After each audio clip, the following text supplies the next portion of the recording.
Welcome to the Great Lakes Horror Company official podcast of the Library of the Damned. Find the library online at libraryofthedamned.com. You can stream the Great Lakes Horror Podcast directly from the Library of the Damned website or over on iTunes. Today we've got a special treat for you in honor of Women in Horror Month. 5 diabolical writers of horror, all of whom are women, discussing Women in Horror Month and writing horror. So let's take a moment and get acquainted. So with me today, I have Nancy Kilpatrick, I have Suzanne Church, Crystal Bourque, Sephera Giron, and myself, I'm Julianne Snow. So why don't you take a second, Nancy, and introduce yourself for us. Hi, Nancy Kilpatrick here. I don't know what I'm supposed to say. I write horror. I'm a woman. I'm not really sure what the criteria is here, but how's that? You know what? That's exactly the criteria. So you've met everything. We're good. Okay. So, I guess I fit. Yep. Suzanne? Hi, I'm Suzanne Church. I write science fiction, fantasy, and best of all, horror.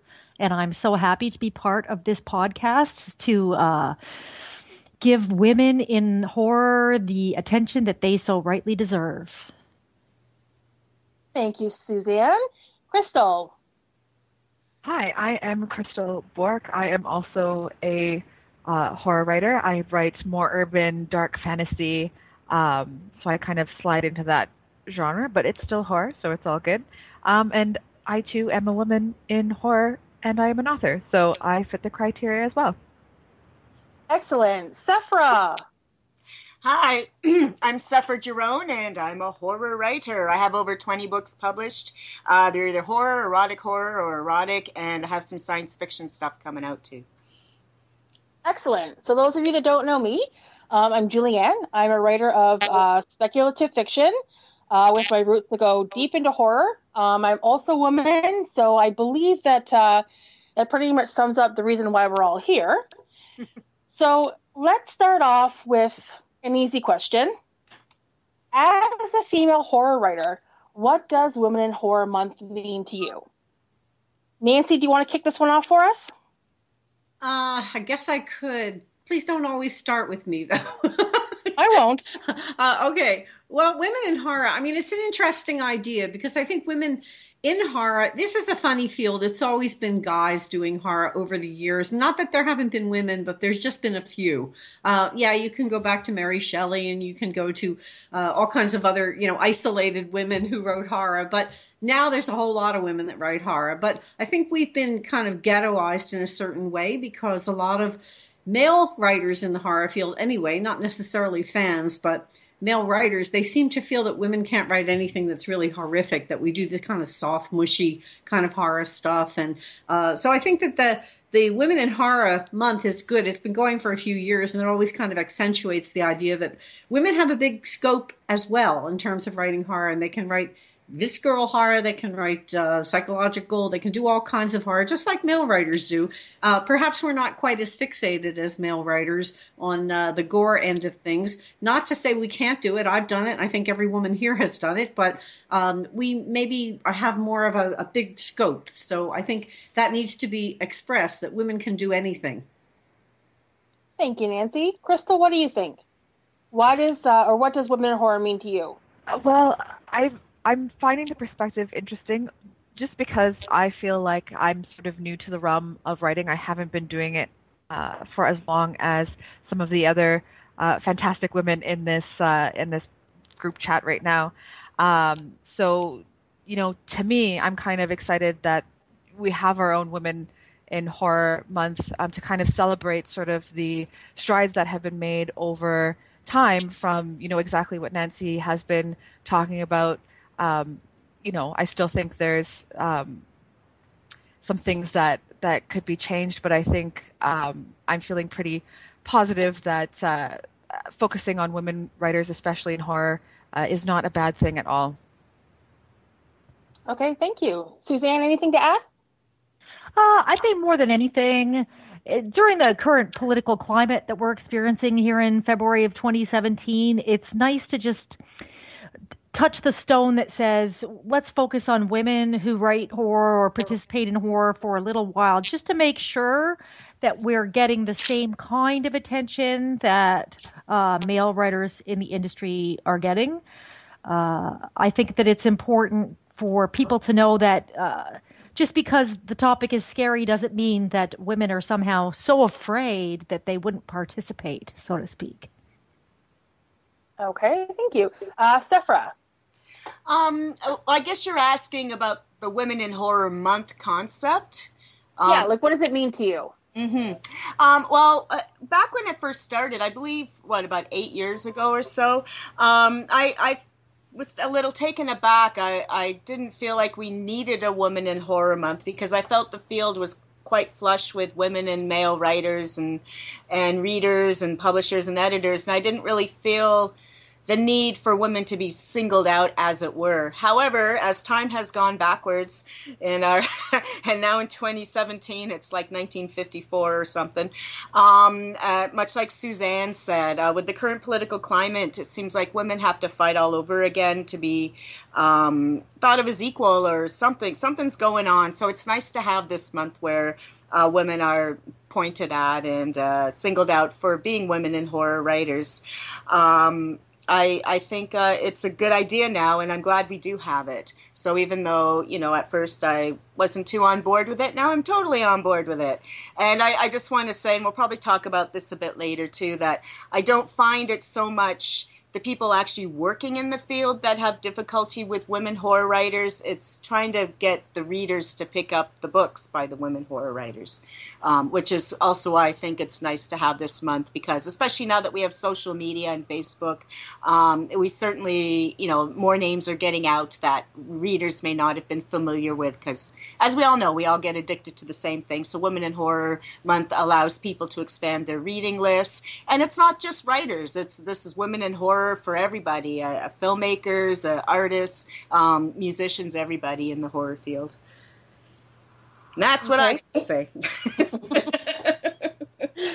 Thank you, Sephera. I agree with everything you guys have said. I do believe that it's something that we need, because we need to ensure that even though we may not need the spotlight, it's always good to just kind of highlight ourselves once in a while, because it's like Sephera said, it's not so much for the writers in the field, because we all know we exist. It's for the readers who may not be familiar with our names and who may need to just say, okay, let's pick up a book by somebody new and see if we can discover someone that could be our next new favorite. So now to our next question. And we're going to start with Suzanne this time. So Suzanne, tell me, what challenges do you face as a woman writing in the horror genre, if any? Challenges I face. I think first and foremost, the challenge that I face is when I'm meeting people for the first time and they ask me, well, what sort of fiction do you write? I will often say horror and then wait for the awkward silence that often follows. And often you get these answers such as, oh, well, you don't seem like the kind of person who would write horror. And you're never really quite sure what they mean by that. What exactly is a person who would write horror? You ask yourself that question. Do we have to look like a zombie, or like we've somehow been through a wood chipper or something? I'm not really sure. But I find more than anything, it's that constant drive to convince people that what we're doing is not only legitimate and interesting and worth the read, but that not only should people not fear horror, but they shouldn't fear the notion that I write horror, and that it's all well and good to kind of give them that happy, warm feeling. I think that's the challenge I face.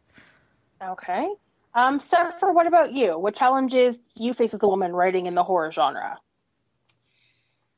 Again, it's a little bit like I said earlier. It's getting readers to pick up women horror writing.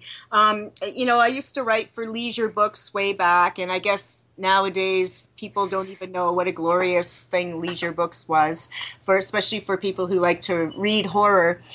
This was like a mass market paperback, and I wanted to be a paperback writer. So when I got my books out through Leisure, I'd have signings at real live bookstores, and so many people would come by the table and they'd look at, I had quite a body of work when I was doing this because I was publishing other books with other publishers too. So I'd have a bunch of crap on my table, and people, oh, it can't be scary, to pick it up and slam it down. And I'm like, like I shrink some heads and stuff in this book, but no one cares. But yeah, they think women can't possibly be scary.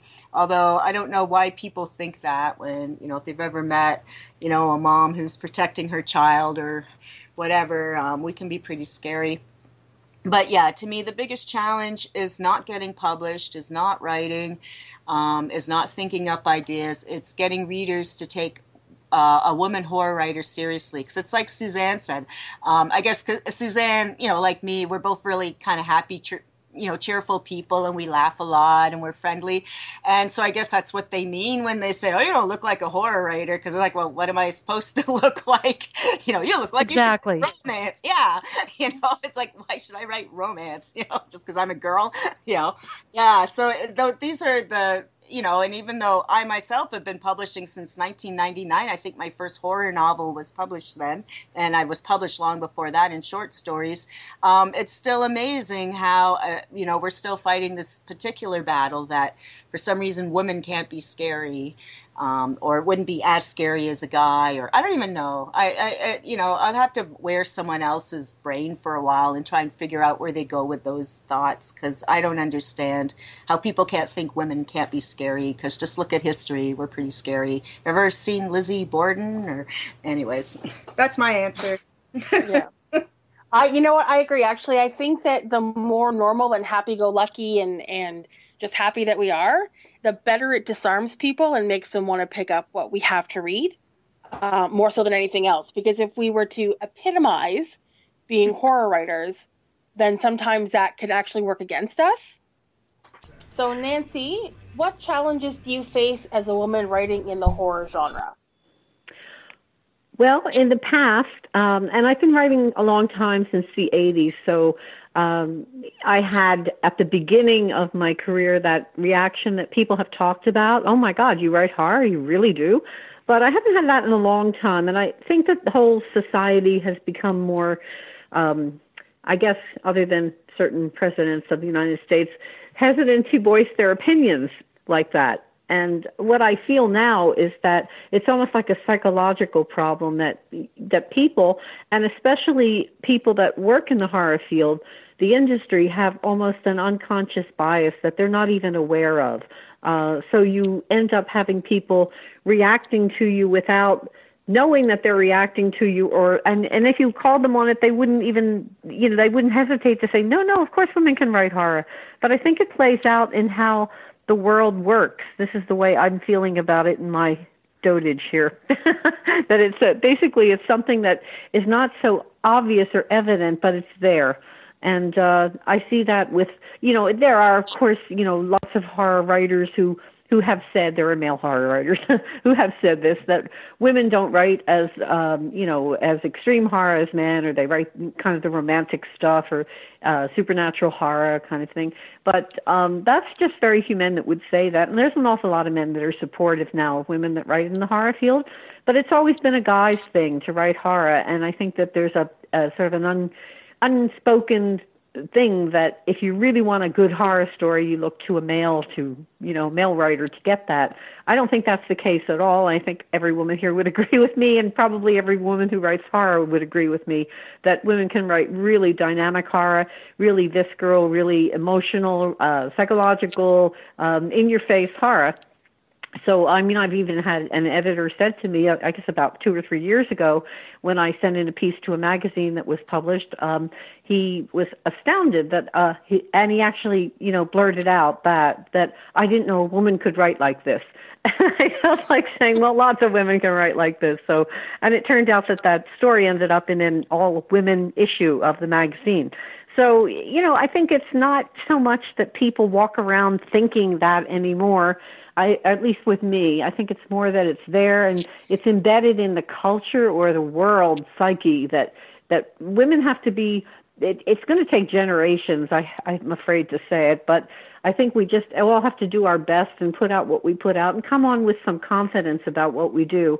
And it's the confidence that will convince people that there's something here. Okay, that's very, very fair. Thank you, Nancy.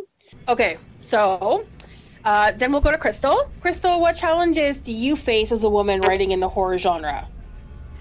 I would really agree with Seth and Suzanne. I think sometimes the, what do you write question is followed up by, oh, horror, and there tends to be a bit of surprise sometimes. And again, I feel like I'm a pretty bubbly person, so it can, it can be a little bit frustrating when you kind of get a look of, oh, really? I thought you would write romance or something like that. I think too, and this might be more of an answer, challenges as an author, but I'm also an indie author. So I find that in combination with I'm a horror writer and I'm an indie author, I get a lot of kind of just, I guess, being brushed off as not being an authentic, real writer or author. So I would say that the combination of those two things can be quite challenging, but I do love a challenge, so it's all good. Okay, thank you, Crystal. Let's move on to our next question, and I'm going to ask Sephera this question first. So, Sephera, be prepared. Have you ever considered masculinizing your name? Absolutely. When I was with Leisure, I asked Dawn Doria if I should be a man instead of a woman, or even just have maybe be Sarah or Jean or something instead of Sephera, because my name looks so strange. And I've often wondered over the years if, sales would have been different for me if I had a man name. And, that kind of leads me a little bit to a project I'm working on now. I'm working on a science fiction space opera thing. To get my Star Wars crap out of me. And I'm seriously doing it under a man's name. My name will be Tommy Walker, and I don't mind all my horror friends knowing. I don't mind, and I'll tell people it's me. But I think for people who don't know me, it'll be better that I'm just plain old Tommy Walker, just a normal dude with a normal name writing some space stuff. Whereas, oh no, there's that woman with the weird name and she writes like that crazy horror shit. And, so it's something I'm going to try. But yes, I think absolutely it makes a difference. Look at J.K. Rowling. Would she have had as much success if people knew? I don't know. I have no idea. But I think there's something about this is still a very male field, even though we don't want it to be. I think that the recognition of a man's name is definitely something to consider, especially if you look at our peers and who's used men names and who haven't and how far up the ladder they've gotten. Mm-hmm. Mm-hmm. So, Crystal, as the indie in the group then, yes. Have you ever considered masculizing your name? To be honest, I have not at all considered it. And so I find this a very interesting question to think about, just because I guess starting out, as an indie author, I feel like even more than ever, as being an author, you really have to be your own marketing and your own brand. And my most authentic self is Crystal Bourque. So that is sort of the reason why I used my name. But that being said, now that I'm thinking about it, in the horror genre, I do know some women who have, changed their name or used, initials to kind of masculinize their name. But I don't think that I would do it. Just because, again, I feel like I am my most authentic self as a writer, just under my own name. Okay, that's fair. Nancy, what about you? I've never considered having a male name or even using my initials. I have two pen names because in the past I wrote some very extreme erotic horror. So I had the option. Well, I didn't have the option because I was working for Pocket Books, and one of the conditions of my contract with them for a book called Near Death was that if I couldn't write for anyone else using my name. That was they used to put all these conditions in contracts. So I had another publisher that wanted to do a series, and so I wrote this erotic horror series, very extreme, but it was based on all the horror classics.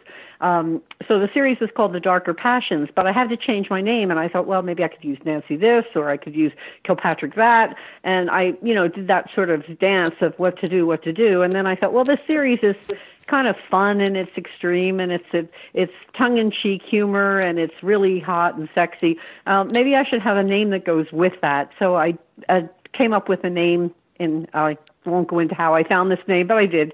I came up with this name, Amarantha Night. And then many years later, I was writing two different books that were softer erotic horror. They weren't as extreme, but they were still pretty erotic for the average person. And so I decided to have the name Desiree Knight, who was the younger sister of Amarantha. But those are the only pen names I've had, and I haven't written them under a male name.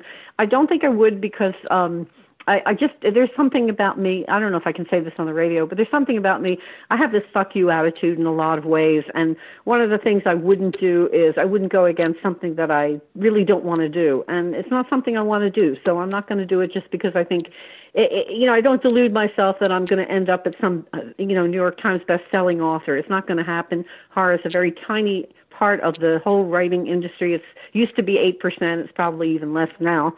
But it's a very small, dot in the ocean here. And I don't see myself rising to that level, certainly at this point in my career. But I'm okay with where I'm at. I'm a mid-list writer. I have a good following. I can sell books, and hopefully there's a chance at the end of this to plug my new one. But that's sort of the way I see it. It doesn't mean I think anybody's wrong to do it differently. It's just the way I go. That's fair. I think, having that fuck you attitude is a great thing to have. So, Suzanne, what do you think? You ever considered masculinizing your name? I have many times, actually. When I started this business quite a while ago, I had only been away from teaching for a little while, and I was just on a leave from teaching. And as a high school teacher, you have to really watch what you do in the public sector that can come back and kind of bite you if say parents didn't like the notion that this teacher was writing these horrible, terrible books and yet teaching their innocent children, so to speak, even though high school, they're not very innocent anymore. And quite frankly, with the last name of Church, people think things about you because you have this kind of Christian white bread last name, and yet it doesn't really apply to me. So I've often thought that maybe rather than just changing my first name to masculinize it, I would just change the whole thing and go with a masculine name that didn't have the Christian white bread feel to it, as well as the fact that, I could pretend to be a guy. Because I do think that men in general get more, I don't want to say credibility, but it's almost that in anything that they do. I don't think it's just about writing. I think it's about the business world in general, and how men are treated as employees or as workers or as the faces of brands compared to women in the same vein. I mean, I was watching the Grammy Awards recently, and you look at the way that female singers dress for a performance like that versus the way that male performers dress. I mean, Ed Sheeran came out and he was wearing jeans and a t-shirt and doing his thing. And then you look at acts like Beyonce and what she's wearing, and you say to yourself, why is it that Beyonce wouldn't feel comfortable coming out in jeans and a t-shirt? And that just sort of opens up this whole notion of men being treated differently from women in any industry. So yeah, I've thought about it many times. The initial thing, just S Church or S and some other last name. Yeah, I've thought about it many times. Okay, so now we're just going to go on to another question, and it sort of brings us back to something that we talked about a little bit earlier, but sort of skated over it. So I'm going to ask this of Crystal first. So Crystal, yes, are there any topics you feel are taboo to you as a woman? Are there any lines you won't cross when you're writing? I don't think so. I mean, I guess the way I've always viewed life and I've always viewed writing is that if I want to write about something, that I'm going to do it. If it suits sort of the story and what I'm writing about. I mean, I think there's the standard taboo kind of subjects that, you know, when you submit to a magazine, they're just not going to accept that type of thing. But, you know, I'm even playing with the idea of writing outside of horror and writing other things, you know, even romance, erotica, perhaps, and still using my own name, that kind of thing. Just because if it's, I really like Nancy's response with, you know, I like, why put so much pressure or, you know, I just kind of don't give a fuck. If that's what I want to write about, then that's what I'm going to write about. Okay, so that's a fair answer. Now, Nancy, what about you? Do you think there's any topics that you feel are taboo? Well, so far there haven't been. I've written some very extreme stuff. So, yeah, I you know, I write what I'm interested in, and I have to be true to that. Definitely, always, I have to be true. If I'm not interested in it, I can't even write it. Because writing takes a lot. It takes a lot for me. I'll speak for myself. It takes a lot out of my soul, and I have to come from there to get it onto the page. And it's a lot of. It's not work in the way people talk about writing is work. It's not that work kind of work. It's work in terms of like a digging into yourself work, you know, and getting it out and putting it there and then having to do all of the actual work that involves rewriting and getting things, you know, organized enough that it can be actually published. But yeah, I wouldn't do all that if it wasn't something that I felt compelled to do.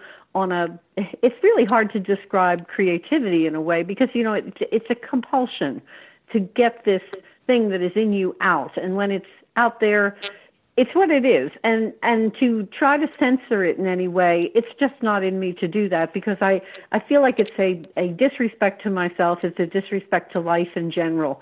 That doesn't mean everybody's going to love what I do or approve of what I do, but I can't help that. You can't please all the people. You just do what you have to do yourself. And I want to be able to live with myself. I want to be able to face myself in the mirror. Well, maybe after I've had a facial or something, but, you know, I want to be able to really look at myself. I'm just being silly here, to really look at myself and say, okay, at the end of this day, you have done what you needed to do in terms of the work that you feel it comes from so deep within you, it might even come from almost like a universal unconscious source. It's just something, that's a creativity, it's such a deep work. So yeah, I would not censor anything. I would not go anywhere. I would go anywhere that I felt compelled to go, which is not the same as saying that everything that you do will see the light of publication at all, but it's getting it out of me. And people may not like it, but I just do what I do, and anybody, you know, it's like a show on TV. If you don't like it, turn it off. Okay. Sephera, what about you? Well, much like Nancy, it's the whole writing what you're interested in part coupled with the digging it out of your soul part. And once you go that far, it's like, I've gone down this road and I'm going down this road and I'm not censoring what's on this road. And if anyone's ever read any of my stuff, they know there is no too far for me. I will say as I get older, though, I haven't written a full horror novel in a few years. I've written a lot of novellas, and they're all pretty crazy. So you know I have no taboos. But I have a feeling I probably won't write much about like killing babies and stuff anymore. I'm getting in my old age. I'm finding you know, doing bad things to children might not be in my work in the future. I'm not positive though. I still might be there. And then just to dance around the taboo subject thing for a minute, because this is something I bring up a lot in interviews, and I'd still try to reconcile it in my head. But I think it's actually on Amazon, but I know I got a letter about it. I've had many letters about it. In one of my books, I think it was Borrowed Flesh, the witch accidentally kills her cat, And then there's another part where they use a squirrel in a spell or so. I don't know. There's some stuff going down with animals and spells and stuff. And I love animals. Everyone knows that. If you know me, you know I'm a big suck for animals. But yeah, I got so much hate. Oh, you killed the animal. And it's like, oh, what about all the people I beheaded and killed and sliced up and hung on hooks and whatever? But no one cares about that. But, you know, you throw a squirrel in the friggin' cauldron and everybody freaks out, you know. Like, but yeah, so there's no taboos for me, I don't think. It's just, again, it's like what Nancy said. It's what I want to... things I'm interested in, I'm going to write about. And just because there's a little voice going, ooh, you really shouldn't write about that dead person, you know, running around the block or what? Yeah, no. I have no taboos. But then again, you know, I grew up through that time of splatterpunk and all that stuff. And, you know, people went really far in those days. I'm not up on the Bizarro movement, so I think things are even weirder over there. But yeah, I have no taboos. I don't believe in censorship. Right. It's actually interesting that you brought that just a point up there a second ago, Sephera, because you said that, you know, you had done some things to animals in a book and then people had come back and said that to you. So I wonder if sometimes the taboos that we think about are not necessarily what's inside our own souls, but it's what we know that readers are going to react badly to. Yeah. I'm at a point now where I want to write stuff that people want to read, as opposed to my younger self. And I think this happens to almost every writer as you mature. You got to write your vampire story. You got to write your mummy story. You know, there's all these little steps. And as an editor, I see people taking these steps. It's hilarious. But yeah, now I'm just at a point where I'm not going to write to gross out for gross out's sake, but I also want to engage and keep my audience, what little audience I have, I want them to come back. So I'm not going to go out of my way to do things that really are upsetting to them. But, you know, when you read horror, you know you're going to get upset anyways. If you don't get upset, then why, you know, the book wasn't good or whatever. But I'm rambling. Okay, Suzanne, what about you? Think there are any taboos for you? Part of me wants to say yes. I haven't really come across something that I've wanted to write that while writing it I thought, yeah, well, I can't really do that. But I think that basically as an author, most of the time when you write something, it has to resonate with you. And I would like to think that there's a part of me that, you know, stays away from things that don't resonate with me that would be considered taboo. So maybe, I don't know, I'm just a little too middle of the road. I don't know how else to describe it, but I've never had a problem with horrible things happening. So maybe there aren't any taboo topics. I don't know. For me. Interesting. Okay. So we're coming to our last question. And this one I think is a fairly important one. So we are going to start with Miss Sephera for this one. So, Seph, what advice would you give to other women considering a career in horror fiction? I would say read a lot, write a lot, send your stuff out. Don't be afraid to send it out. If you're self-publishing, hire an editor and a cover artist. And don't let people pat you on the head and tell you should be writing romance. If you want to write horror, you just write horror. And you know, you'll never get published if it's just sitting in a drawer somewhere. So write that stuff down and send it out. And don't be afraid. And go to conventions. It's very important. I stress it to my chapter all the time. Nancy knows. And Suzanne, I see at conventions a lot too. Like, it's so important to meet these editors and publishers. It's important to get out there and socialize and network. And especially as women, I think it's even more important for women. So they can see, you know, because I find a lot of, and maybe I'll get a lot of hate about this, but I find women who write horror tend to be rather masculine type people. Like, we're all pretty strong, and I think it's because our head is full of all this darkness. And so, you know, it's good to get out there and show we're not like little fainting flowers or whatever, and people put your face to your work. And that, to me, that's how I found it really important. I just want to tell a quick story about the importance of conventions. I spent years trying to get into leisure books. I was always sending, I read and read and read leisure books, and it's like I want to write for leisure books when I grow up, kind of thing. And it was one of my goals, my bucket list goals. And so I sent, I think 4 or 5 books over the years, like complete finished manuscripts, to Don Doria, who was the new editor at Leisure way back then. And then and he always said, "Oh, I like your writing, but this doesn't quite make it." And and it'd take a year for him to get back to you because Leisure was leisurely. And so I've spent like 6 years or more trying to break in. And then I went to World Horror. I'd been to many World Horrors, but this one I actually got to do a reading at. And so I read my little smutty story to my audience of 3.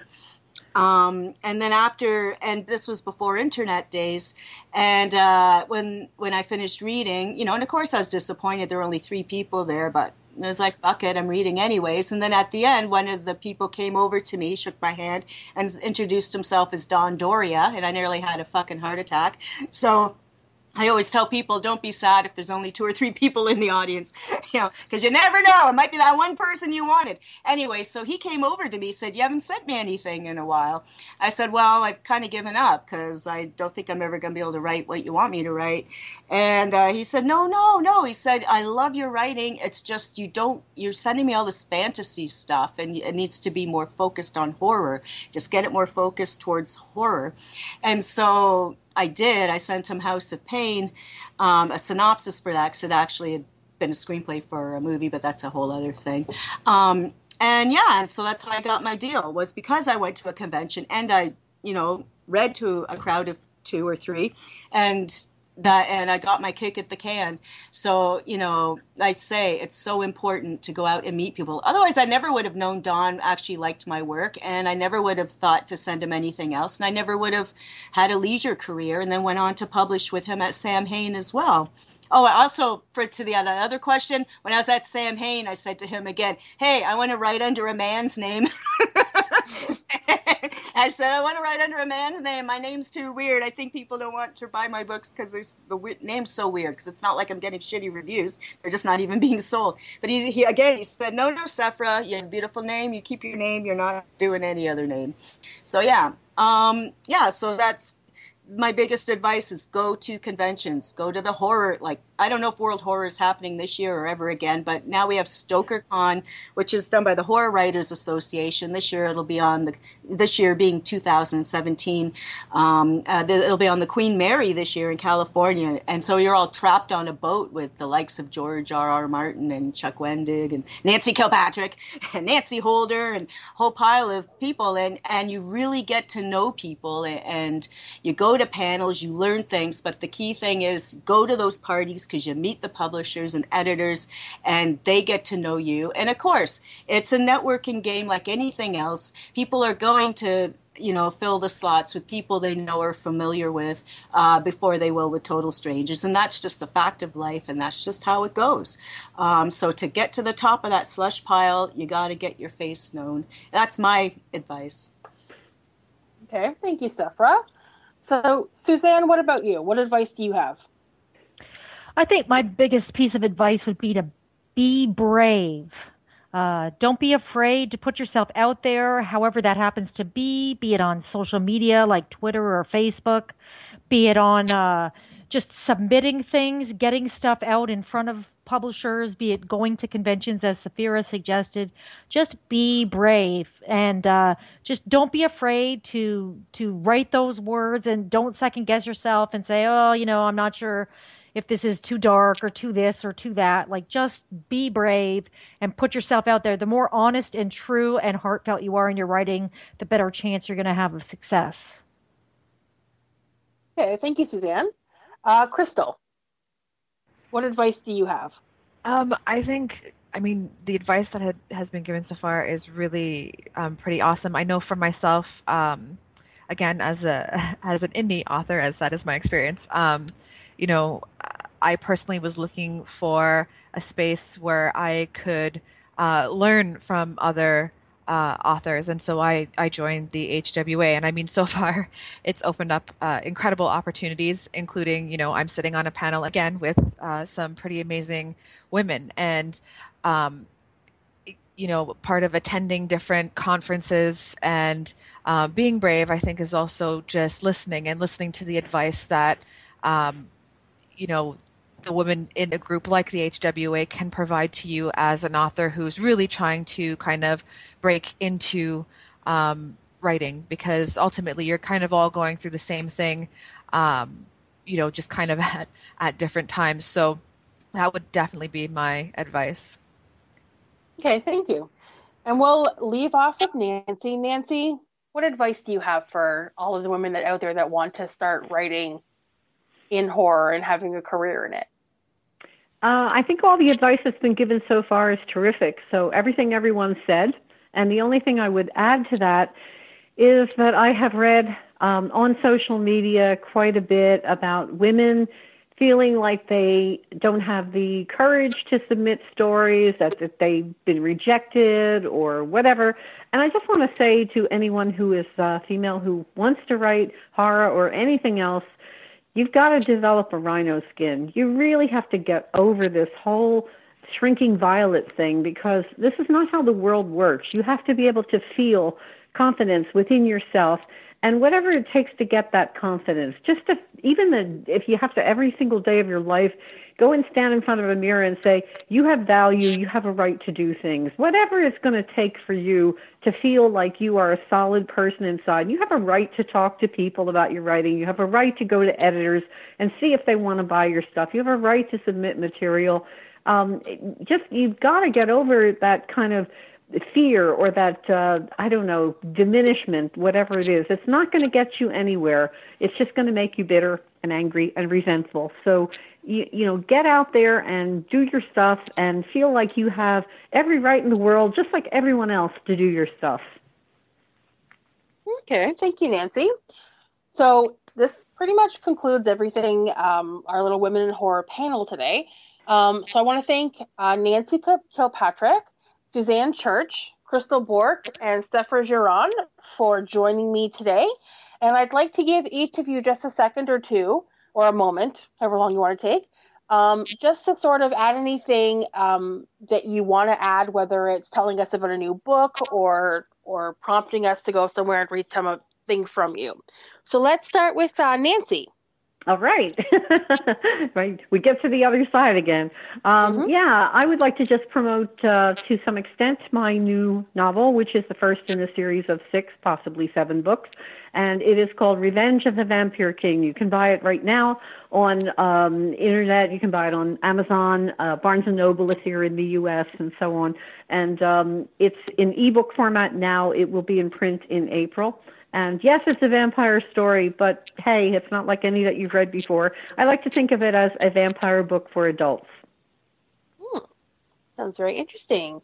Suzanne, what have you got for us? Currently, I have a novel out in the Hellmaw universe, which is a new shared world put out by the Ed Greenwood Group.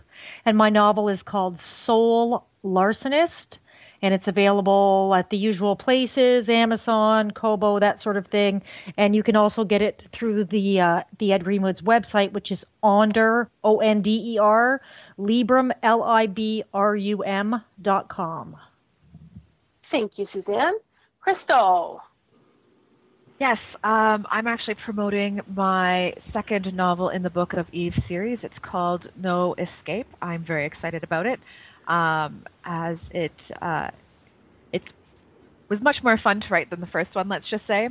So there's going to be 4 books in that series. And if you go to my website, www.everythingstemporary.com, I am doing a sort of promotion right now where if you sign up to my newsletter, you actually get the first book in that series for free. So it's just an ebook version. It's not a fancy paperback, but for those of you who are interested, that is available for you.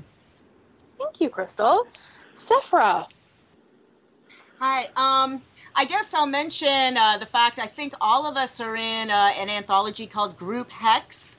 Aren't we? Are we all in that? I think so. We are. Yeah, and so that was put out by the Great Lakes Horror Company, and with Horror Writers Association writers in it. It's a huge book of many stories, horror stories. Group Hacks, edited by Andrew Robertson.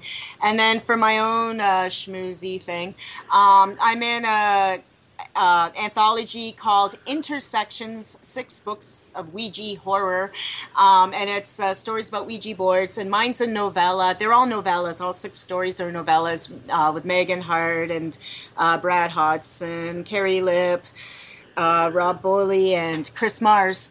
And my story is about a street kid who turns into a magician, and she's looking for the next big trick to bring to her act.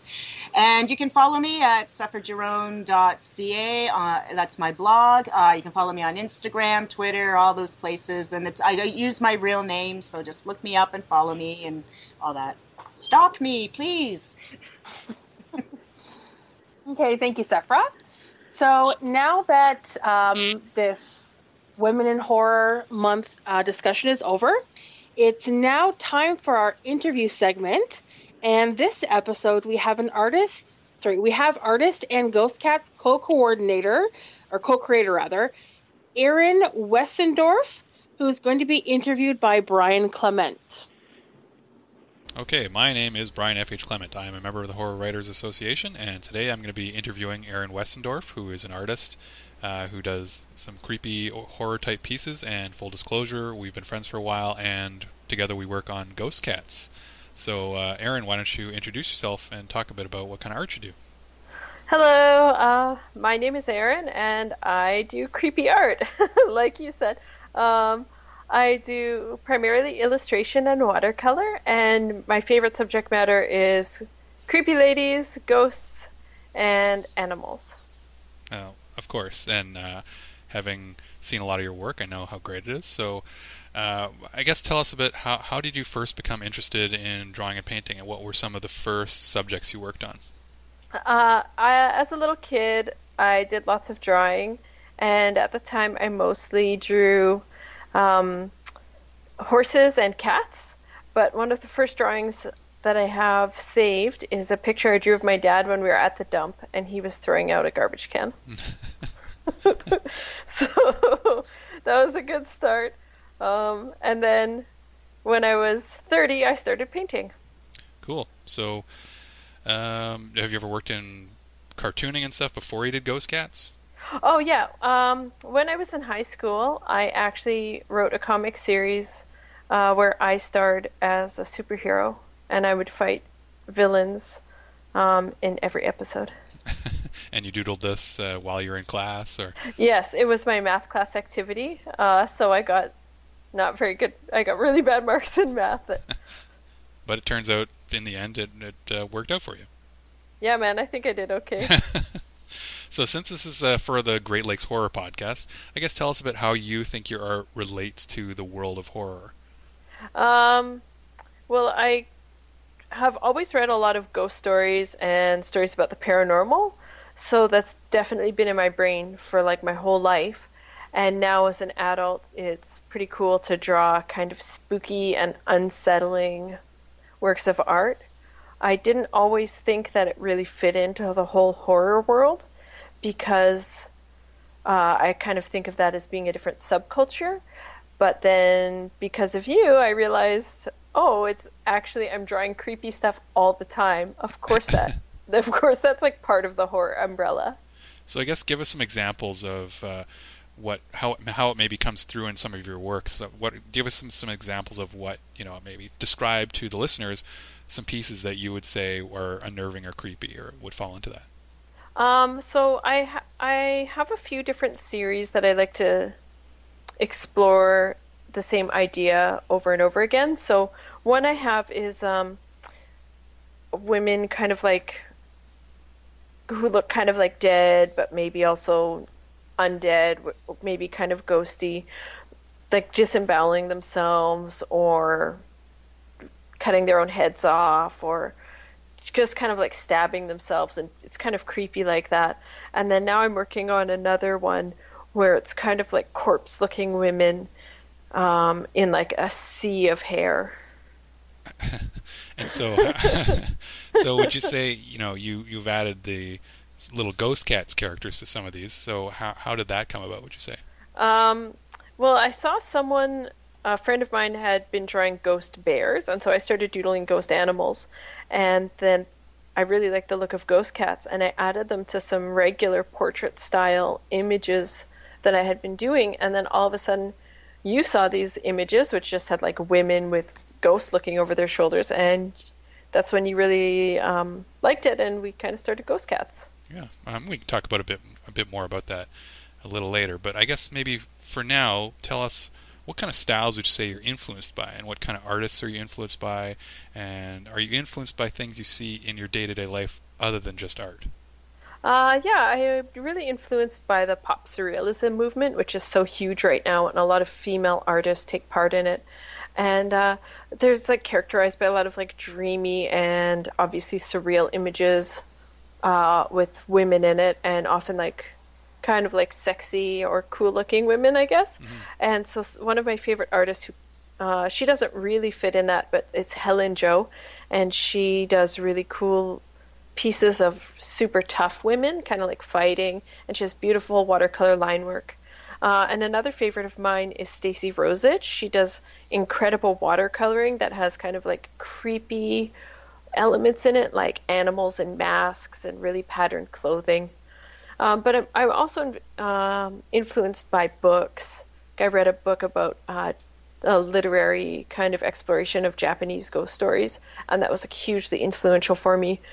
And then I also see things like in my life, of course, that are inspiring. And sometimes I even have dreams about ghosts. So, of course. We were talking about this earlier. Yeah. So I once I had a dream about a storyline of a ghost story, I guess. It came to me fully in my dream, and that was pretty cool.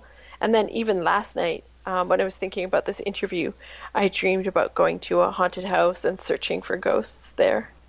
Do you like haunted houses at Halloween? No, I find them very scary, actually. What about horror movies?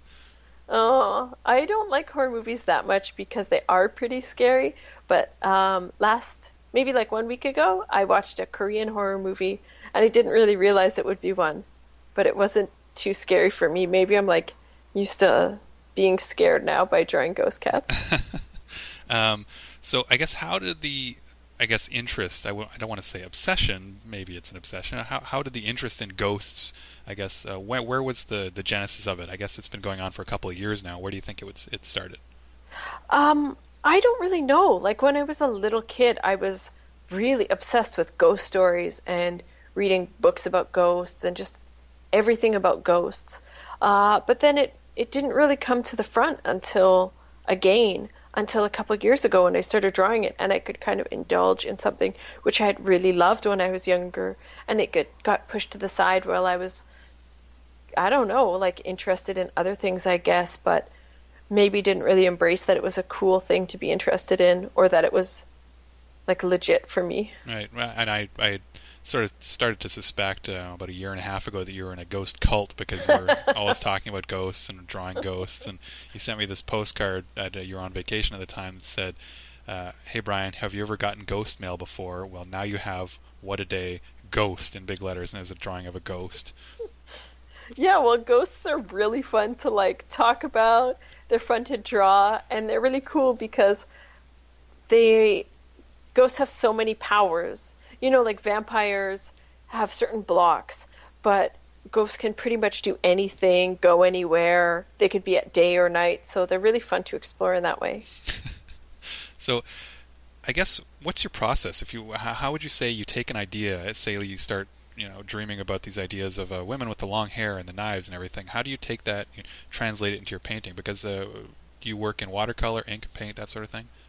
Yeah, so generally I work pretty quickly so I can start and finish a piece in a really good amount of time. And I generally just sketch out my idea onto the final surface and then ink it and paint it. And because I tend to work in series, I really get the chance to explore ideas again and again in different variations. Although once in a while, when I have an idea which really grips me, I want to make sure that I sketch it out a bit more so it becomes more clear. So I guess, for example, like the ghost cats, there's an idea that, you kind of took and ran with. So why don't you tell us a little bit about those guys and how they came to be? I mean, I know, obviously, but let's tell the listeners. Yeah, of course. Okay, so you saw the ghost cats. They were just kind of hanging out in paintings, just being little guys watching over people. And then from there, it's really expanded into a universe where the ghost cats fly around, they have adventures, they help people, and they just kind of go about their daily lives. And so the comic is a little bit about like following them around and seeing what goes on with them. And they get into cute adventures and do funny things. And I guess so what kind of sort of humor, I think, because I know when I write the ghost cats, I know what kind of humor I'm going for. But I think in your drawings, there's a humorous style, the way you draw their faces and the way that you draw their paws and doing cat-like activities. How do you come up with the kind of humor that they do? I mean, are you influenced by real cats that you've met or real situations you've experienced? Well, yeah, I have 2 cats and they're super funny. I just try and draw like regular cat stuff, and I also like really kind of like silly or absurd humor. So I just like to pull that in and do whatever I can to portray it. Cool. So what kind of things do you think, what are you working on now with the ghost cats, taking them forward? So we have a little bit more in store for them following their like day-to-day life, and we also have a travelogue for them because you take them around on your day-to-day life, yep. And then I just took them on a trip, and so we kind of want to clarify there. We don't think that they're real ghost cats. We have little paper cutouts that we take around and take photos of. We don't have actual ghost cats following us. Is that true? Because I don't know. You're okay. Yeah. I took cutouts with me on vacation, and I took photos of them everywhere. So our next project is to build like a travel book for them. Yeah. So I guess the idea was, cool. We'll make it look like they've traveled to all these cool places around the world. Yeah. Cool. So now, how do you see your art, not just the ghost cats, how do you see it evolving in the future? Where do you want to go with it? Well, I definitely like to become more technically proficient. Because I'm a self-taught artist, there's so many things I don't know, and that I don't know. So I really have to push myself to constantly learn new things and not get stuck in the same pattern, which I guess is a problem for any artist, but I really want to learn new techniques and push myself to do better. And I also would like to do a little more in fabric work, because I used to do a lot of embroidery, and it would be really cool to do some of these more creepy pieces with like a physical texture to them. Yeah, for example, when we sit even at our Ghost Cats booth, because we'll sell these Ghost Cats comics and everything at, for example, Vancouver Fan Expo, which we did last November, and you'll sit there and you'll make Ghost Cats plushies, right? Yeah, it's really fun, and I find like drawing in that environment is pretty hard. It's very distracting. However, I have such a strong basis in sewing, and you can kind of do it half like paying attention and not really mess it up too badly. So it's a really nice thing to do at like that time. Mm-hmm. And then people can walk by and see what I'm doing, and they really like the plushies too. So I guess just speaking about how we do Ghost Cats, how do you find it being an artist based in Vancouver, whereas I'm the writer based in Toronto, just communicating pretty much entirely online and by the phone, making a comic with a storyline? Well, it would be really wonderful if we were in the same place at the same time to like hang out over drinks or something and talk about it. But we text pretty much every day about Ghost Cats, so it's really nice because we're always in communication. Otherwise, I think it would be pretty easy to get off track or to feel disconnected from our ideas and our collaboration. So because we have a strong connection, I think it makes it pretty simple. Cool. So I guess because this is for Women in Horror Month, do you have any ideas about how your work relates to you as a woman artist working in the medium of horror related art? Well, I definitely think my work looks like a woman's work. I use really soft colors and like cute cats and women in my paintings, and I think that it definitely has a feminine feel to it. Mm-hmm. And I've never really been into like the super gory art. I definitely appreciate it, but it's not my absolute favorite. Like, I think about those scary stories you tell in the dark. If you remember that book from when you're a little kid, Yeah. it had really terrifying illustrations. So I think that my work is not at all like that, but it still manages to be in the realm of horror. Cool. So, just to, go off the art a little bit here, what would you do if you ever saw a real ghost? I mean, what would you say to it? I think I would be like really scared. But I wish that I could be like so cool and ask it like, why are you here? How could I help you? But I think that I would just hide. And what would you do if you were a ghost? If I was a ghost, I would be so fun. I would be the most mischievous ghost. I would be probably like turning off lights, making things levitate. Maybe not like talking at someone because that's a little more creepy, but I would definitely want to kind of play with somebody a little bit. So, have you ever been ghosted, would you say? Yeah, I think I have. Yeah, there was like somebody, I was like seeing this really cool woman, and we were like connecting so well, but there was still like this distance between us, and it felt as though we both really wanted to spend time with each other, but we're both like guarding our hearts.